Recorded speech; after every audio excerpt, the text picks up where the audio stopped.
Hi friends, ಎಲ್ರಿಗೂ ನಮಸ್ಕಾರ. Welcome back to my YouTube channel.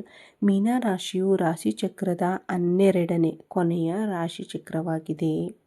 ಮೀನ ರಾಶಿಯು ಪೂರ್ವ ಭಾದ್ರ ನಕ್ಷತ್ರ 4ನೇ ಪಾದ, ಉತ್ತರ ಭಾದ್ರ ನಕ್ಷತ್ರ 1, 2, 3 ಮತ್ತು 4ನೇ ಪಾದಗಳು, ರೇವತಿ ನಕ್ಷತ್ರ 1, 2, 3 ಮತ್ತು 4 ಪಾದಗಳು, ಒಟ್ಟು 9 ಪಾದಗಳನ್ನು ಒಳಗೊಂಡಿರುತ್ತದೆ. ಮೀನರಾಶಿಯ ಗ್ರಹಾಧಿಪತಿಯು ಗುರುವಾಗಿರುತ್ತಾನೆ. ಈಗ ಮೀನರಾಶಿಯವರ ಬಗ್ಗೆ ತಿಳಿದುಕೊಳ್ಳೋಣ. ಮೀನರಾಶಿಯವರೇ, ವಿಶೇಷವಾಗಿ ಆಗಸ್ಟ್ 20ನೇ ತಾರೀಕು ಗುರುವಾರದಂದು ಈ ರಾಶಿಯವರಿಗೆ ಯಾವ ರೀತಿಯ ಘಟನೆಗಳು ನಡೆಯಲಿವೆ, ಯಾವ ವಿಷಯಗಳಲ್ಲಿ ಎಚ್ಚರವಾಗಿರಬೇಕು ಎಂಬುದನ್ನು ವಿವರವಾಗಿ ತಿಳಿದುಕೊಳ್ಳೋಣ. ಇಂದು ನಿಮ್ಮ ಜೀವನದಲ್ಲಿ ಒಂದು ಹಠಾತ್ ಸುದ್ದಿ ಬರಬಹುದು. ಅದರ ನಂತರ ನಿಮ್ಮ ಜೀವನದಲ್ಲಿ ನಡೆಯಲಿರುವ ಕೆಲವು ಬದಲಾವಣೆಗಳ ಬಗ್ಗೆ ತಿಳಿದರೆ ನೀವು ನಿಜವಾಗಿಯೂ ಆಶ್ಚರ್ಯಪಡಬಹುದು. ಇಂದು ನಿಮ್ಮ ಜೀವನದಲ್ಲಿ ನಡೆಯಲಿರುವ ಒಂದು ಪ್ರಮುಖ ವಿಚಾರದ ಬಗ್ಗೆ ನೀವು ಸಂಪೂರ್ಣವಾಗಿ ತಿಳಿದುಕೊಂಡರೆ ಇದು ನಿಜವಾಗಿಯೂ ನನ್ನ ಜೀವನದಲ್ಲೇ ನಡೆಯುತ್ತಿದೆಯಾ ಎಂದೇ ನೀವೇ ಆಶ್ಚರ್ಯಪಡುವ ಸಾಧ್ಯತೆ ಇದೆ. ಹಾಗಾದರೆ ಈ ರಾಶಿಯವರಿಗೆ ಇಂದು ಪ್ರತಿಯೊಂದು ಕ್ಷೇತ್ರದಲ್ಲೂ ಯಾವ ರೀತಿಯ ಫಲಿತಾಂಶಗಳು ಇರುತ್ತವೆ ಎಂಬುದನ್ನು ನೋಡೋಣ. ಅದೇ ರೀತಿ ಇಂದು ನೀವು ಯಾವ ವಿಷಯಗಳಲ್ಲಿ ಎಚ್ಚರಿಕೆಯಿಂದ ಇರಬೇಕು ಎಂಬುದನ್ನು ಸಹ ತಿಳಿದುಕೊಳ್ಳೋಣ. ನಿಮ್ಮ ಜೀವನದಲ್ಲಿ ನಡೆಯಲಿರುವ ಒಂದು ಶಾಕಿಂಗ್ ವಿಚಾರದ ಬಗ್ಗೆಯೂ ಇಂದು ತಿಳಿದುಕೊಳ್ಳೋಣ. ದಯವಿಟ್ಟು ಈ ವಿಡಿಯೋವನ್ನು ಸುಮಾರು 10 ನಿಮಿಷಗಳ ಕಾಲ ಗಮನದಿಂದ ಕೇಳಿ. ವಿಶೇಷವಾಗಿ ಇಂದು ಮಧ್ಯಾಹ್ನ 2 ಗಂಟೆಯ ನಂತರ ಈ ವಿಡಿಯೋ ನಿಮಗೆ ಬಹಳ ಮುಖ್ಯವಾಗಬಹುದು ಎಂದು ಹೇಳಲಾಗುತ್ತದೆ. ನಿಮ್ಮ ಸುತ್ತಮುತ್ತ ಯಾರೂ ಇಲ್ಲದ ಸಮಯದಲ್ಲಿ ಶಾಂತವಾಗಿ ಈ ವಿಡಿಯೋವನ್ನು ಕೇಳಿ. ಇದರ ಜೊತೆಗೆ ನೀವು ಜಾಗರೂಕರಾಗಿರಬೇಕಾದ ಒಂದು ಪ್ರಮುಖ ವಿಷಯವನ್ನು ಹೇಳುತ್ತೇನೆ.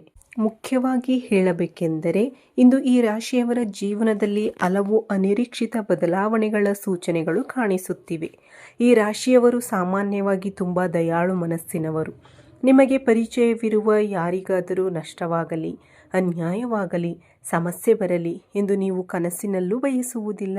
ಯಾರಿಗೂ ಕೆಟ್ಟದ್ದನ್ನು ಮಾಡಬೇಕು ಎಂಬ ಮನಸ್ಸು ನಿಮಗಿರುವುದಿಲ್ಲ. ಆದರೆ ಕೆಲವು ವಿಷಯಗಳಲ್ಲಿ ನೀವು ತುಂಬ ಬುದ್ಧಿವಂತಿಕೆಯಿಂದ ಕೆಲಸ ಮಾಡುತ್ತೀರಿ.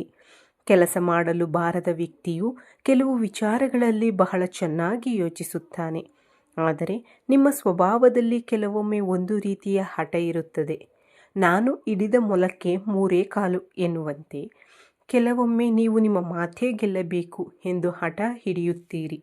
ಈ ಹಠ ಕೆಲವು ಸಂದರ್ಭಗಳಲ್ಲಿ ಒಳ್ಳೆಯದೇ, ಆದರೆ ಕೆಲವು ವಿಷಯಗಳಲ್ಲಿ ನೀವು ಹೊಂದಿಕೊಳ್ಳಲು ಸಾಧ್ಯವಾಗದೇ ಇರುವುದರಿಂದ ಕೆಲವರು ನಿಮ್ಮ ಬಗ್ಗೆ ಕೆಟ್ಟದಾಗಿ ಮಾತನಾಡಬಹುದು. ನಿಮ್ಮ ಮನಸ್ಸಿನಲ್ಲಿರುವ ಭಾವನೆಗಳನ್ನು ನೀವು ಬೇಗನೆ ಹೊರಗೆ ಹೇಳಿಕೊಳ್ಳುವುದಿಲ್ಲ. ಎಷ್ಟೇ ನೋವಿದ್ದರೂ ಹೊರಗೆ ನಗುತ್ತಾ ಏನೂ ಆಗಿಲ್ಲ ಎಂಬಂತೆ ಇತರರೊಂದಿಗೆ ಮಾತನಾಡುತ್ತೀರಿ. ಆದ್ದರಿಂದ ಕೆಲವರಿಗೆ ನಿಮ್ಮ ಜೀವನದ ನೋವು ಅರ್ಥವಾಗುವುದಿಲ್ಲ. ಇವರು ತುಂಬ ಸಂತೋಷವಾಗಿದ್ದಾರೆ ಎಂದುಕೊಳ್ಳುತ್ತಾರೆ. ಆದರೆ ನಿಮ್ಮ ಬಗ್ಗೆ ಅಸೂಯೆ ಹೊಂದಿರುವ ಕೆಲವರು ಮಾತ್ರ ಇವರಿಗೆ ಏನಾದರೂ ನಷ್ಟವಾಗಲಿ ಎಂದು ಬಯಸುತ್ತಾರೆ. ಈ ರಾಶಿಯವರು ನೀವು ಯಾರನ್ನಾದರೂ ಬೇಗನೆ ನಂಬಿದರೆ ಅವರು ನಿಮ್ಮನ್ನು ದೀರ್ಘಕಾಲದಿಂದ ಮೋಸ ಮಾಡಲು ಪ್ರಯತ್ನಿಸುತ್ತಿದ್ದರೂ ನಿಮಗೆ ಅದು ಗೊತ್ತಾಗದೇ ಇರಬಹುದು.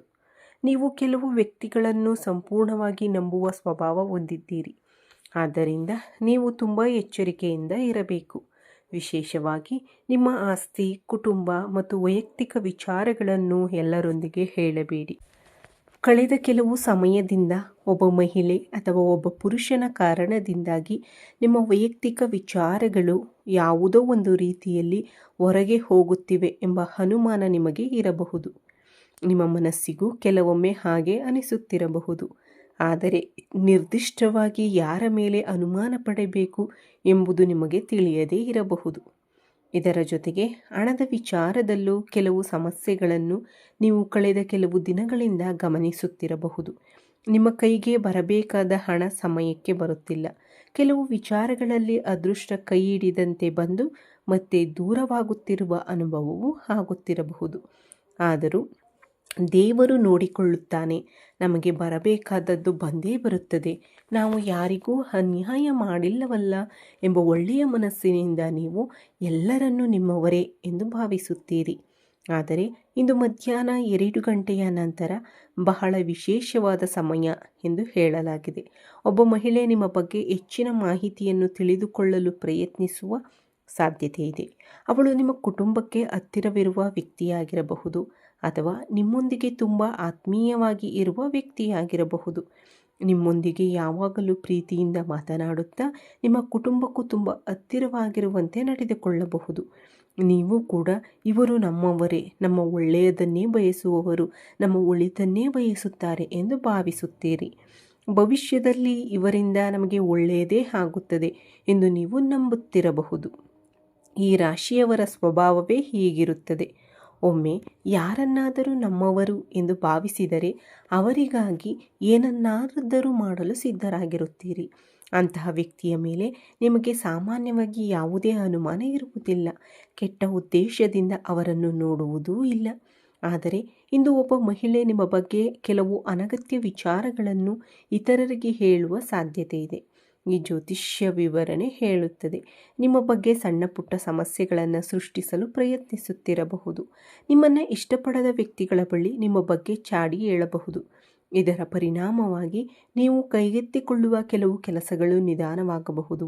ನೀವು ಮಾಡಲು ಯೋಚಿಸುತ್ತಿರುವ ಕೆಲಸಗಳು ನಿಮಗಿಂತ ಮುಂಚೆಯೇ ಬೇರೆಯವರಿಗೆ ತಿಳಿದು ಅವರ ಅದನ್ನು ಬಳಸಿಕೊಳ್ಳುವ ಪರಿಸ್ಥಿತಿಯೂ ಬರಬಹುದು. ಇದರಿಂದ ನಿಮ್ಮ ಮನಸ್ಸಿನಲ್ಲಿ ಒಂದು ರೀತಿಯ ಅಸುರಕ್ಷಿತ ಭಾವನೆ ಮೂಡಬಹುದು. ಕಳೆದ ಕೆಲವು ಸಮಯದಿಂದ ಈ ವ್ಯಕ್ತಿಗಳು ಯಾವಾಗ ಹೊರಗೆ ಬರುತ್ತಾರೆ ಎಂದು ನೀವು ಕಾಯುತ್ತಿದ್ದರೆ ಈ ಸಮಯ ಈಗ ಬಂದಿದೆ ಎಂದು ಈ ಜ್ಯೋತಿಷ್ಯ ಫಲದಲ್ಲಿ ಹೇಳಲಾಗಿದೆ. ಇಂದು ಮಧ್ಯಾಹ್ನ 2 ಗಂಟೆಯಿಂದ ರಾತ್ರಿ 10 ಗಂಟೆಯೊಳಗಿನ ಸಮಯದಲ್ಲಿ ನೀವು ಕೆಲವರ ಸಂಭಾಷಣೆಗಳನ್ನು ಕೇಳಿ ಆಶ್ಚರ್ಯಪಡಬಹುದು. ನೀವು ಇದು ನಿಜವೇ, ಇವರು ನನ್ನ ಬಗ್ಗೆ ಹೀಗೆ ಯಾವತ್ತೂ ಯೋಚಿಸಿರಲಿಲ್ಲ, ಇವರು ಈ ರೀತಿಯ ಮಾತುಗಳನ್ನು ಆಡುತ್ತಾರಾ ಎಂದು ಆಶ್ಚರ್ಯಪಡುವ ಸಾಧ್ಯತೆ ಇದೆ. ನೀವು ಅವರೊಂದಿಗೆ ಜಗಳ ಮಾಡಬೇಕು ಅಥವಾ ಅವರನ್ನು ಅವಮಾನಿಸಬೇಕು ಎಂಬ ಆಲೋಚನೆ ನಿಮಗೆ ಬರುವುದಿಲ್ಲ. ಆದರೆ ನಿಮ್ಮ ಮನಸ್ಸಿನಲ್ಲಿ ಮಾತ್ರ ನೋವು ಮತ್ತು ಕೋಪ ಮೂಡಬಹುದು. ವಿಶೇಷವಾಗಿ ನೀವು ತುಂಬ ನಂಬಿಕೆ ಇಟ್ಟಿದ್ದ ವ್ಯಕ್ತಿಗಳು ನಿಮ್ಮ ಬಗ್ಗೆ ಈ ರೀತಿಯಾಗಿ ಮಾತನಾಡಿರುವುದು ನಿಮಗೆ ತುಂಬ ನೋವು ಕೊಡಬಹುದು. ಆದರೆ ಒಂದು ವಿಷಯವನ್ನು ಮಾತ್ರ ನೆನಪಿನಲ್ಲಿಟ್ಟುಕೊಳ್ಳಿ, ನಿಮ್ಮ ಜೀವನದಲ್ಲಿ ಕೊನೆಗೂ ಒಳ್ಳೆಯದೇ ನಡೆಯುತ್ತದೆ ಎಂಬ ನಂಬಿಕೆಯನ್ನು ಇಟ್ಟುಕೊಳ್ಳಿ. ಆದರೆ ಎಲ್ಲವನ್ನ ದೇವರ ಮೇಲೆ ಬಿಟ್ಟು ಸುಮ್ಮನೆ ಕುಳಿತುಕೊಳ್ಳಬೇಡಿ. ಇಂದು ಶನಿಯ ಕೆಲವು ಪ್ರಭಾವಗಳಿಂದ ನಿಮ್ಮ ಕರ್ಮಗಳಿಗೆ ಸಂಬಂಧಿಸಿದ ಪರೀಕ್ಷೆಗಳು ಎದುರಾಗಬಹುದು. ರಾತ್ರಿಯ ಸಮಯದಲ್ಲಿ ಚಂದ್ರನ ಪ್ರಭಾವದಿಂದ ನೀವು ಸ್ವಲ್ಪ ಭಾವನಾತ್ಮಕವಾಗುವ ಸಾಧ್ಯತೆಯೂ ಇದೆ. ರಾಹುಕೇತುಗಳ ಪ್ರಭಾವದಿಂದ ಕೆಲವು ಅನಿರೀಕ್ಷಿತ ವಿಚಾರಗಳು ಅಥವಾ ಕೆಲವು ಸತ್ಯಗಳು ನಿಮ್ಮ ಮುಂದೆ ಬರಬಹುದು. ಇದರಿಂದ ನಿಮ್ಮ ಮನಸ್ಸಿನಲ್ಲಿ ಹಲವು ರೀತಿಯ ಆಲೋಚನೆಗಳು ಮೂಡಬಹುದು. ಆದರೆ ಈ ವಿಷಯ ಕೊನೆಗೆ ನಿಮಗೆ ಒಳ್ಳೆಯದಕ್ಕಾಗಿಯೇ ಇರಬಹುದು. ಇಂದು ನಿಮ್ಮ ನಷ್ಟಕ್ಕೆ ಕಾರಣವಾಗಬೇಕೆಂದೇನಿಲ್ಲ. ನಮ್ಮ ಸುತ್ತಲೂ ತಪ್ಪು ವ್ಯಕ್ತಿಗಳನ್ನು ಇಟ್ಟುಕೊಂಡು ಅವರಿಗೆ ನಿರಂತರವಾಗಿ ಅವಕಾಶ ನೀಡುತ್ತಿದ್ದರೆ ಒಂದು ದಿನ ಅವರ ನಿಜವಾದ ಸ್ವಭಾವ ನಮಗೆ ತೊಂದರೆ ಕೊಡಬಹುದು. ಆದ್ದರಿಂದ ಇಂದು ಕೆಲವು ವ್ಯಕ್ತಿಗಳ ನಿಜವಾದ ಮುಖ ನಿಮಗೆ ತಿಳಿದು ಬಂದರೆ ಅದನ್ನು ಒಂದು ಎಚ್ಚರಿಕೆಯ ಸೂಚನೆಯಾಗಿ ತೆಗೆದುಕೊಳ್ಳಿ. ನೀವು ಈ ವಿಷಯವನ್ನು ಗಮನಿಸಿ ಮುಂದೆ ಜಾಗರೂಕತೆಯಿಂದ ನಡೆದುಕೊಂಡರೆ ಭವಿಷ್ಯದಲ್ಲಿ ದೊಡ್ಡ ಸಮಸ್ಯೆಗಳಿಂದ ನಿಮ್ಮನ್ನು ನೀವು ರಕ್ಷಿಸಿಕೊಳ್ಳಬಹುದು. ಅದೇ ರೀತಿ ಕೆಲವು ಉತ್ತಮ ಅವಕಾಶಗಳನ್ನು ಪಡೆಯಬಹುದು. ಆದರೆ ಇಂದು ನೀವು ಕೆಲವು ಮುಖ್ಯ ಮುನ್ನೆಚ್ಚರಿಕೆಗಳನ್ನು ಪಾಲಿಸಬೇಕು. ಮೊದಲನೆಯದಾಗಿ, ನಿಮ್ಮ ಮನಸ್ಸಿನಲ್ಲಿರುವ ರಹಸ್ಯಗಳನ್ನು ಯಾರೊಂದಿಗೂ ಹಂಚಿಕೊಳ್ಳಬೇಡಿ. ಎರಡನೆಯದಾಗಿ, ಭವಿಷ್ಯದಲ್ಲಿ ನೀವು ಮಾಡಲು ಯೋಚಿಸುತ್ತಿರುವ ಕೆಲಸಗಳ ಬಗ್ಗೆ ಎಲ್ಲರಿಗೂ ಹೇಳುತ್ತಾ ಹೋಗಬೇಡಿ.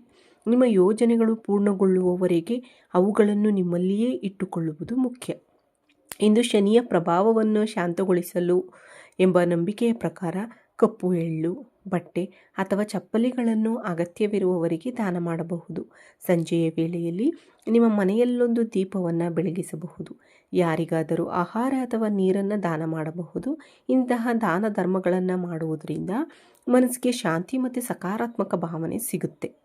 ಇದು ನಮ್ಮ ಆಧ್ಯಾತ್ಮಿಕ ನಂಬಿಕೆಯೂ ಕೂಡ. ನೀವು ದಾನ ಮಾಡಬೇಕೆಂದು ಬಯಸಿದರೆ ಇಂದು ಸಂಜೆ ಸಾಧ್ಯವಾದಷ್ಟು ಬೇಗ ಮಾಡಬಹುದು. ನಿಮ್ಮ ಕೈಲಾದಷ್ಟು ಸಣ್ಣ ಸಹಾಯವನ್ನಾದರೂ ಅಗತ್ಯವಿರುವವರಿಗೆ ಮಾಡಿ. ಯಾರಿಗಾದರೂ ಆಹಾರ ನೀಡಿ, ನೀರು ನೀಡಿ ಅಥವಾ ನಿಮ್ಮಿಂದ ಸಾಧ್ಯವಾದ ಸಹಾಯವನ್ನು ಮಾಡಿ. ದಾನ ಮತ್ತು ಸಹಾಯ ಮಾಡುವ ಮನೋಭಾವ ನಿಮ್ಮ ಜೀವನದಲ್ಲಿ ಸಕಾರಾತ್ಮಕತೆಯನ್ನು ಹೆಚ್ಚಿಸಲು ಸಹಾಯ ಮಾಡಬಹುದು. ಹಾಗಾದರೆ ಇಂದು ನೀವು ಮುಖ್ಯವಾಗಿ ನೆನಪಿನಲ್ಲಿಟ್ಟುಕೊಳ್ಳಬೇಕಾದದ್ದು, ನಿಮ್ಮ ವೈಯಕ್ತಿಕ ವಿಚಾರಗಳನ್ನು ಎಲ್ಲರೊಂದಿಗೆ ಹೇಳಿಕೊಳ್ಳಬಾರ್ದು. ಹಣದ ವಿಚಾರದಲ್ಲಿ ಎಚ್ಚರವಾಗಿರಬೇಕು. ಯಾರನ್ನಾದರೂ ಅತಿಯಾಗಿ ನಂಬುವ ಮೊದಲು ಒಮ್ಮೆ ಯೋಚಿಸಿ ಮತ್ತು ನಿಮ್ಮ ಮನಸ್ಸನ್ನು ಯಾವಾಗಲೂ ಶಾಂತವಾಗಿಟ್ಕೊಳ್ಳಿ. ನೋಡಿದ್ರಲ್ಲ, ಈ ವಿಡಿಯೋ ನಿಮಗೆ ಇಷ್ಟವಾಗಿದ್ದರೆ ಓಂ ಶ್ರೀ ಮಾತ್ರೆಯೇ ನಮಃ ಎಂದು ಕಮೆಂಟ್ ಮಾಡಿ. ಹಾಗೆಯೇ ಈ ವಿಡಿಯೋವನ್ನು ಲೈಕ್, ಶೇರ್, ಕಾಮೆಂಟ್ ಮಾಡಿ. ನಿಮ್ಮ ಜೀವನದಲ್ಲಿ ಸದಾ ಒಳ್ಳೆಯದೇ ನಡೆಯಲಿ. ದೇವರ ಆಶೀರ್ವಾದ ಯಾವಾಗಲೂ ನಿಮ್ಮ ಮತ್ತು ನಿಮ್ಮ ಕುಟುಂಬದವರ ಮೇಲಿರಲಿ. ಜೈ ಶ್ರೀರಾಮ್, ಜೈ ಶ್ರೀ ಕೃಷ್ಣ, ಹರ ಹರ ಮಹಾದೇವ್. ಎಲ್ಲರಿಗೂ ಧನ್ಯವಾದಗಳು.